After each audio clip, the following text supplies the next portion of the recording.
감사합니다. 하나님의 은혜에 참으로 감사드립니다.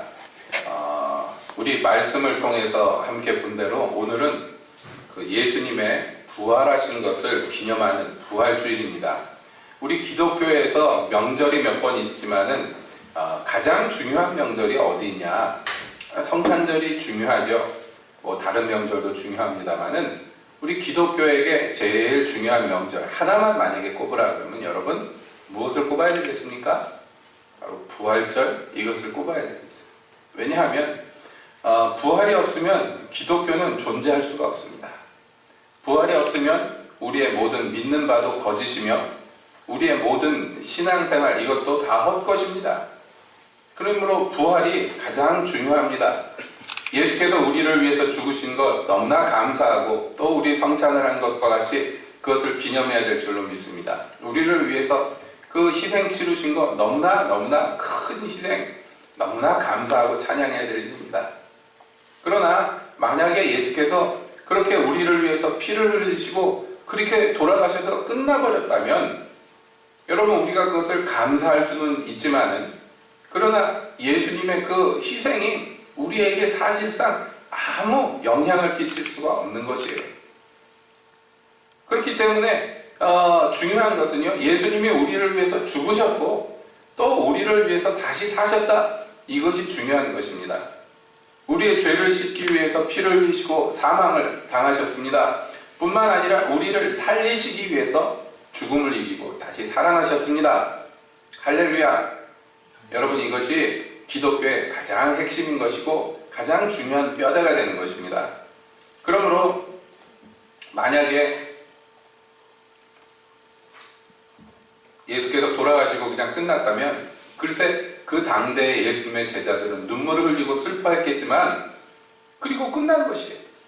그리고 아무것도 아닙니다. 사실은 예수님이 뭐 여러 가지 고결한 교훈을 전하셨으나 그러나 그 교훈을 누가 받겠습니까? 예, 한때 인기를 끌었지만은 사람들에게 싫어서 버림받아가지고 죽은 사람의 그 교훈을 무엇을 쫓겠습니까? 그리고 그 교훈이 무슨 소용이 있겠습니까? 이 세상의 처세술? 여러분 그것이 얼마나 우리에게 도움이 되겠습니까? 근본 문제가 해결이 되지 않는데.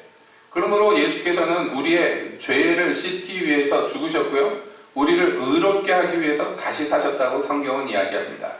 그러니까 예수께서 죄를 씻으신 그 공로가 우리에게 임하여 그 믿는 자들로 하여금 의를 누리게 하기 위해서는요, 예수님이 살아계셔야 돼요. 이것이 중요합니다. 그것에 대해서 이제 우리가 설명을 좀 할 필요가 있습니다. 예수님 오시기 전에 사람들이, 하나님의 백성들이 죄를 지었을 때 그 죄를 어떻게 해결했습니까? 하나님의 백성들인 경우에는요, 자기 대신 죽을 제물을 가지고 왔습니다. 그래서 그것을 하나님께 바쳤습니다. 죄는 사람이 지었지만 그 죄값을 누가 치르는 거냐 하면 제물된 짐승이 치렀어요. 그래서 자기 재산에 따라서 돈이 좀 있는 사람은 소를 끌고 오고 그보다 가난한 사람은 양이나 염소, 그것도 안 되는 사람은 비둘기, 그것도 못 싸우는 사람은 그저 밀가루 한 움큼 정도 갖고 와가지고 나 대신 그것을 하나님께 드렸고 그것을 불살라서 그 죄값을 치르는 것이에요. 그러나 그 제사는요, 한 번 드리고 끝나는 제사가 아닙니다. 왜냐하면 제물로 말미암아 내 죄가 씻겼어도 그 다음에 살면서 또 죄를 짓잖아요. 그 문제 어떻게 할 겁니까? 그러니까 계속해서 제사를 드려야 돼. 평생 동안 계속해서. 이것이 평생 할 일이었습니다. 그렇게 하고도 이제 그 백성들 중에 자기가 죄진지 모르고 부지간에 죄 지은 사람도 있을 것이고 뭐 여러 이유 때문에 그 속죄의 제사를 못 지낸 사람들이 있을 거 아니에요? 그거 싸잡아가지고 1년에 한 번씩 대제사장이 모든 백성들의 죄를 종합적으로 하나님께 아뢰면서 또 제물을 갖고 와서 그것을 잡아가지고 그 피를 하나님께 올려드립니다. 이걸 대속죄일이라고 그랬어요. 근데 이 모든 것들이 이제는 필요가 없고 하지 않습니다. 왜냐하면 예수께서요, 그 모든 제사를 한 번에 다 필하셨어요. 중요합니다. 예수님이 우리를 위해서 피 흘리신 것은 구약의 그 모든 예전에 드렸던 그 제사들의 완성입니다. 그러나 중요한 것은요, 그렇게 제물로서 죽으신 그 제물 되신 예수님이요, 만약에 그러고 죽고 끝났으면 예수님이 또 오셔야 돼요. 예수님 같은 분들이 계속 오셔야 돼요. 우리 죄를 위해서. 근데 문제는요, 우리를 위해서 그 피값을 치르신 분이 다시 사셨다는 것이에요. 그리고 지금도 살아계시고 영원히 사실 거예요. 그러므로 누가 우리 예수 믿는 사람의 죄를 들고 고소하려고 하면 살아계신 그분이 무슨 소리냐, 내가 그것을 위해서 값을 치르고 이렇게 눈 뜨고 시퍼렇게 살아있는데, 그렇게 해가지고 아무도 우리를 정죄치 못하게 되는 것이에요. 그러므로 우리가 얻은 의는 지금 살아계신 예수님 때문에 유지가 되는 것입니다. 예수님이 살지 않으시면 그거 아무 소용이 없고 그냥 한 번 1회의 제사로 끝날 수밖에 없는 것이에요. 그러나 그분이 살아계시기에 그분의 피의 공로가 계속해서 영원히 우리에게 미치고 유효한 것입니다. 뿐만 아니라 거기에는 또 이 부활에는 아주 중요한 이유가 있습니다. 비밀이라고 얘기할 수도 있지만 사실 알만한 사람은 다 압니다. 뭐냐 하면 오늘 읽은 성경에도 그렇게 나왔어요. 이제 그리스도께서 죽은 자 가운데서 다시 살아 잠자는 자들의 첫 열매가 되셨다. 이렇게 성경에서 못 박아 얘기합니다. 무슨 말씀입니까? 예수님이요, 죽었다가 부활하셨어요. 그것은 어떤 사람들이 뭐 예를 들어서 병이나 사고로 죽었다가 병원에서 돌아가셨습니다. 그런데 얼마 지나가지고 하고 살아날 수가 있잖아요. 우리 TV 드라마 같은 거 보면은 왜 그 대르미처럼 생긴 거 두 짝 들고선 가슴에다가 전기 충격을 빵 하면은 심장이 다시 뛰어가지고 살아나고 그런 장면 보셨잖아요. 실제로 보긴 힘들지만 남은정 집사님은 병원에 계시니까 그런 거 보셨습니까? 응급실에서 그런 거 있잖아요. 빵 하면은 사람이 도로 살아나고. 그걸 부활이라고 그러지 않습니다. 왜냐하면 그 사람은 다행히 그때 살아났을지 모르지만 얼마 지나지 않아서 세월이 얼마가 지나면 다시 죽을 겁니다. 무슨 이유든지 다시 죽습니다. 그런데 예수님은 다시 사셨는데 이건 영원한 삶의 시작이란 말이에요. 영광의 몸으로 부활하신 거란 말이에요. 근데 이게 예수님 한 분만 그렇게 부활하고 끝나버린 것이 아니라 그 예수님의 부활은 첫 열매라고 묘사합니다. 농사를 짓거나 과수나무를 기르면 그 추수하기 전에 맨 처음에 열리는 열매가 있잖아요. 그 열매를 보면서 농부는 무엇을 예상합니까? 이 열매 뒤에 다른 열매들이 계속해서 맺힐 것을 여러분 우리가 예상하고 그것을 기대하지요? 제 어렸을 때 저희 집 마당에다가 이제 여러 가지 식물을 부모님들이 사다가 심으셨습니다. 이쪽 마당 한켠에는 제 기억에 아직도 나요. 수세미를 심어가지고요. 그것을 옥상까지 줄을 여러 갈래로 연결을 해서 수세미 있는 데다가 줄을 묶어 놓으니까 이게 넝쿨이 주렁주렁 올라가면서 거기에 수세미들이 막 열립니다. 그리고 한쪽에는 무슨 나무를 조그만 묘목을 갖다가 심었는데요. 그게요, 1년 지나고 2년 지나도 그냥 멀쩡하게 그냥 나무지 아무것도 없는 거예요. 그런데 이게 몇 년이 지났더니 거기서 뭐가 열리는데 빨간 뭐가 열려요.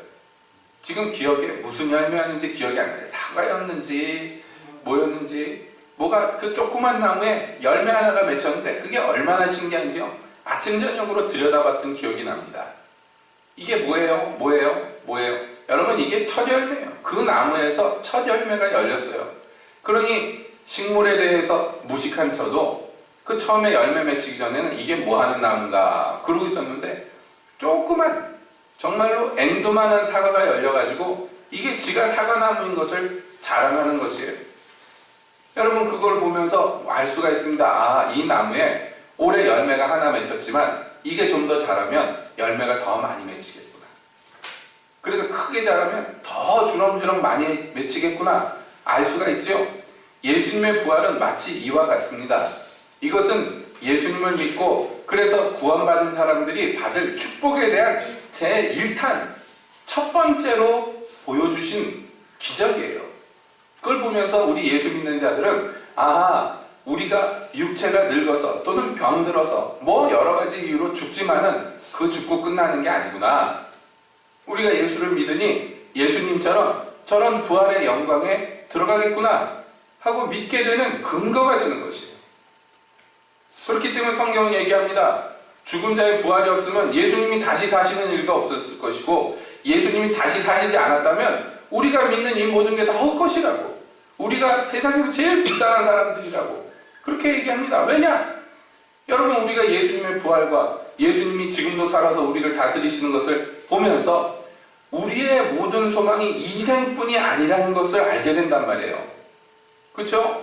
그러니까 예수 믿는 사람들은 여기 이 땅에서 이생의 삶을 살지만, 그러나 이것이 있다가 없어질 것이고 실제로 영원한 삶이 기다린다는 것을 알고 믿기 때문에 여기에서 삶에 연연하지 않고, 어떻게 보면 세상에서 보면 바보 같은 짓도 할 수가 있어요.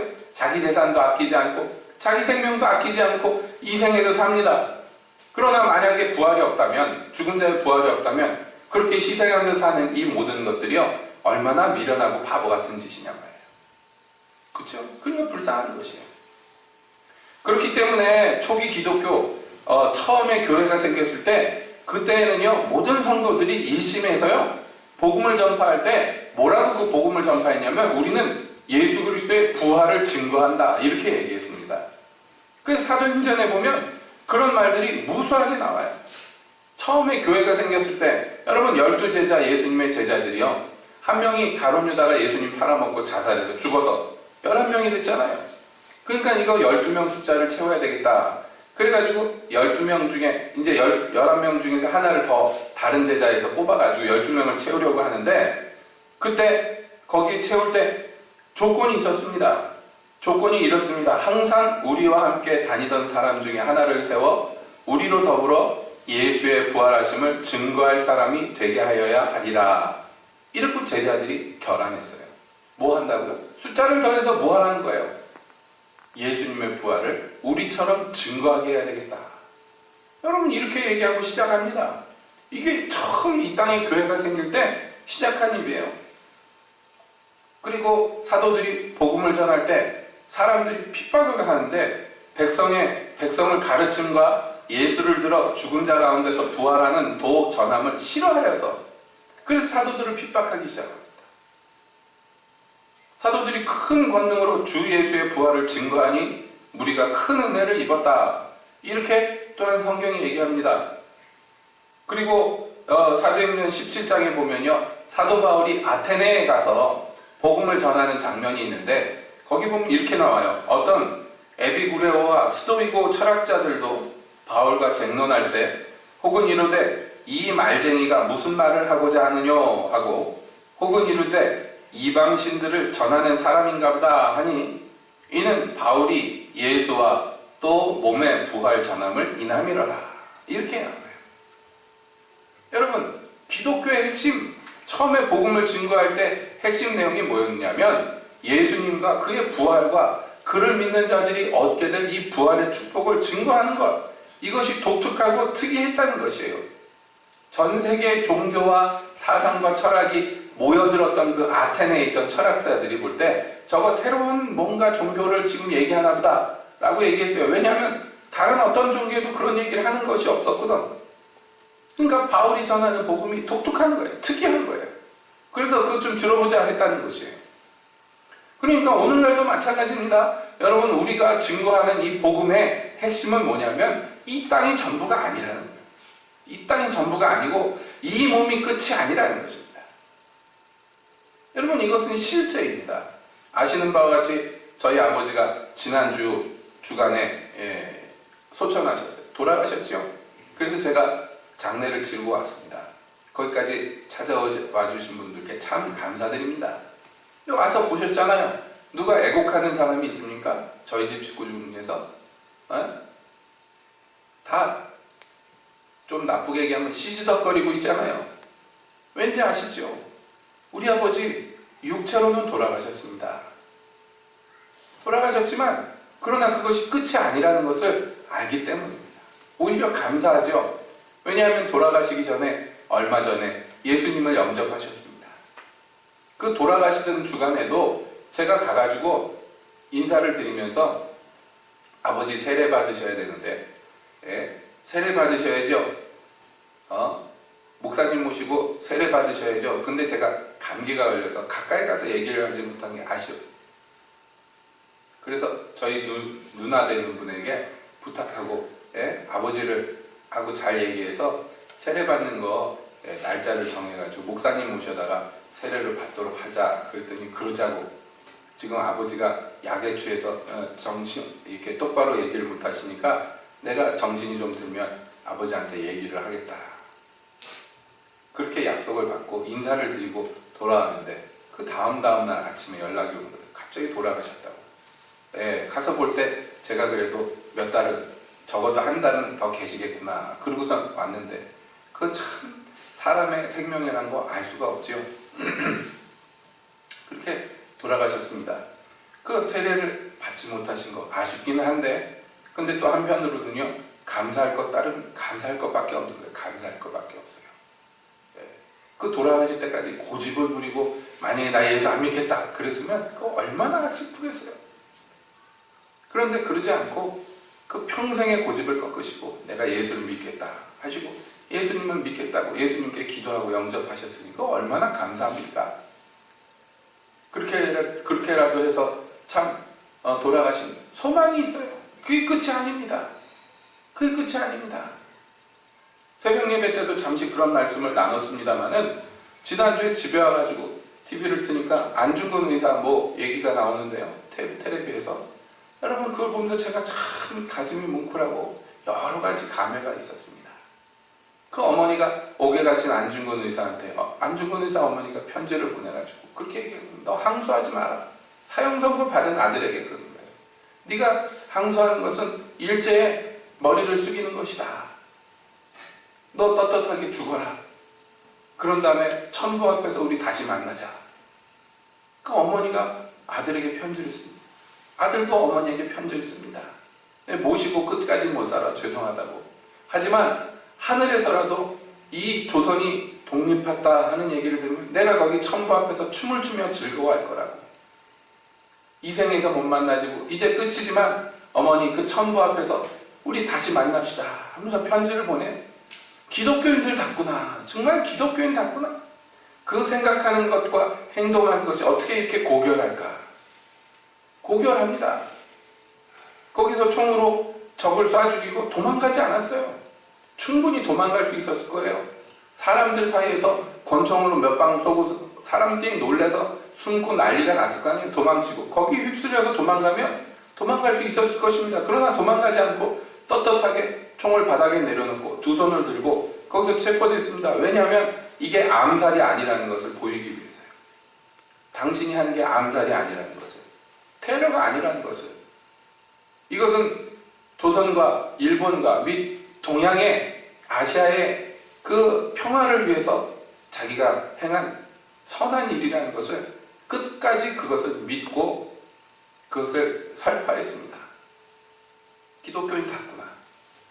소망이 이 땅에만 있다면 그 죽고 사는 문제에 그렇게 초연할 수 있겠습니까? 그러나 굳게 믿었습니다. 내가 이 땅에서 주의 뜻대로 했으니 이제 천부 앞에 가리라. 거기서 우리 어머니 만나리라. 어머니 그날에 천부 앞에서 우리 기쁘게 만납시다. 편지를 써서 아들도 어머니에게 보냅니다. 그걸 보면서 얘 정말 기독교인답구나. 오늘날 기독교인들이 이런 모습을 좀 보여야 될 텐데 이 생에 연연해가지고 여기에 삶에만 연연해가지고 그렇게 연연해봐야 얼마나 살겠습니까? 살아봐야 얼마나 살겠습니까? 여러분 우리가 세상에 예수님 모르는 사람과 다른 것이 무엇입니까? 가장 크게 다른 것이 이것입니다. 우리는 여기가 끝이 아니라는 것을, 이 땅의 삶이 끝이 아니라는 것을 믿는 것입니다. 실제로 아는 것입니다. 막연하게 상상하고 공상하는 게 아닙니다. 그렇게 됐으면 좋겠다 소망하는 게 아닙니다. 이것을 믿는 것입니다. 어떻게 믿습니까? 증거가 있기 때문입니다. 우리 주 예수께서 부활하셨고 그분이 누우셨던 무덤이 빈 무덤이 되었고 그분이 살아서 지금도 우리를 위해서 기도하고 계신다는 것을 알기 때문입니다. 그분이 가장 확실한 증거가 돼서 첫 열매가 되셨기 때문에 우리가 그 첫 열매 되신 예수님을 보면서 믿을 수 있어요. 나도 저렇게 예수님처럼 부활하겠구나.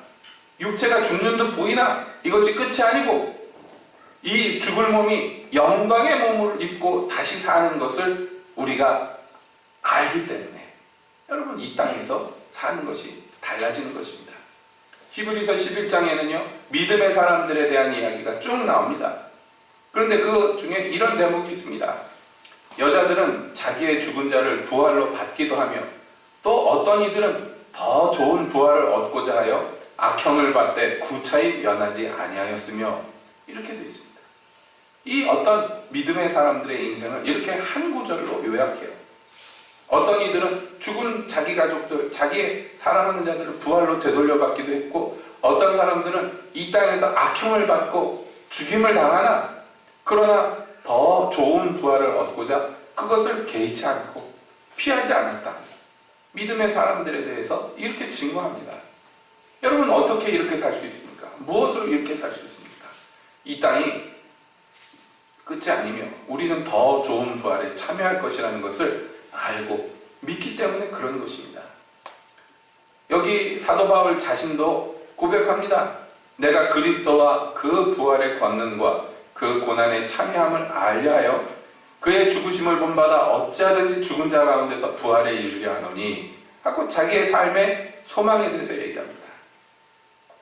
내가 이미 얻었다는 거 아니고 내가 이미 이뤘다는 거 아니고 이것을 붙잡으려고 달려간다고 고백합니다. 여러분 빌립보서에서 이 고백이요 실제로 사도 바울뿐만 아니라 이 땅에서 영원한 부활을 의지하고 믿는 모든 사람들의 삶의 목표요 표본이 되어야 될 줄로 믿습니다.